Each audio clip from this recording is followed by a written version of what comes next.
الله فرمایي چې کله د قیامت هغه غټه ورځ راسي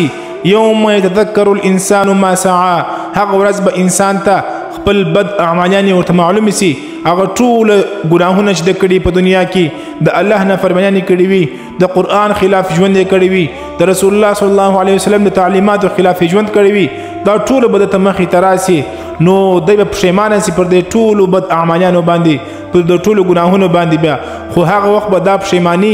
د په کار باندې نسره د ته به هیڅ کله فایده ونه رسوي نو نن لا وخت ستا ما او تا ته الله ژوند را کړ دی نن په د خپلو ګناهونو باندې د الله مخ ته پښیمانه سه الله به دې معاف کړي وبرزت الجحیم لمن یرا الله فرمایي جهنم په هغه ورځ باندې د هر لیدونکي و مخې ته راسي فاما من طغى هغه کس چې هغه سرکشي وکړه تر حد زیات ووتو